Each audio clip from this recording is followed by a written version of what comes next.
Valiant Hearts: The Great War is a puzzle adventure game developed by Ubisoft, and, as the title suggests, it's set amidst the terrible destruction of the First World War. As a parent, broaching the subject of war, and of World War I and II, with my children has always been a difficult thing to do. I have 3 boys, and boys, as being boys, love to play war, and I remember doing the same, playing with cap guns and things like that, with no thought or clue for the actual reality of war and what it means to people. But as my eldest son has reached an age where he can actually understand this, and as the media is awash with the centenary commemorations for the start of the First World War, does Valiant Hearts: The Great War successfully tackle such a weighty subject matter? Initially, when I heard of this game, I didn't feel that video games were going to be particularly good at doing this, because video games just generally aren't very good at portraying the reality of real war.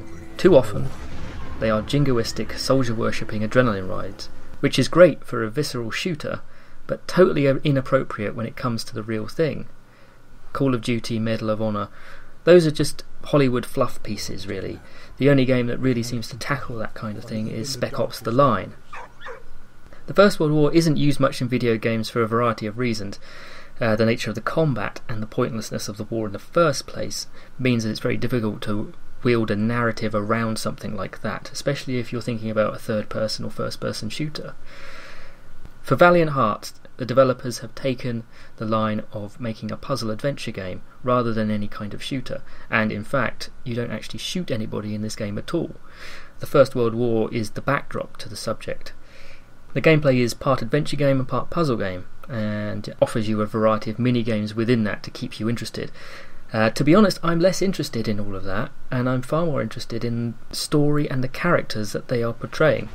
That story and characters are inspired by letters written during the Great War, and it centres around 4 strangers that enter the battlefield and to help a young German soldier find his love.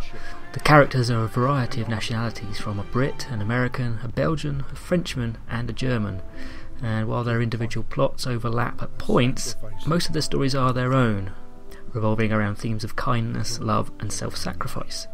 All of them will try to survive the horror of the trenches, and this is where the faithful canine companion comes in Valiant Hearts, and this is probably going to be the thread that joins them all together, this dog character.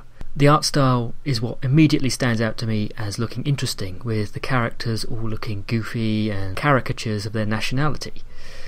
It looks initially quite light-hearted, but these handcrafted visuals do have a darker edge to them, and the way that they are drawn, the roughness that surrounds them, seems really quite appropriate for the blood-soaked fields of France and Belgium where this game is set. So at least visually, I'm convinced that Ubisoft have hit the right tone with Valiant Hearts. However, it remains to be seen if the story, the characters and the thread that all binds them together can do the same. The Great War Valiant Hearts will be out on the 26th of June for the PC, PlayStation 3, PlayStation 4, Xbox 360 and Xbox One. Please let me know in the comments what you think about Valiant Hearts. Do you think it could be a good game for kids to be educated about World War I? Or should that subject be left to the classroom or TV? And how do you broach the subject of war with your kids, its reality and consequences? So please click like and subscribe, and I'll see you next time on Family Gamer TV.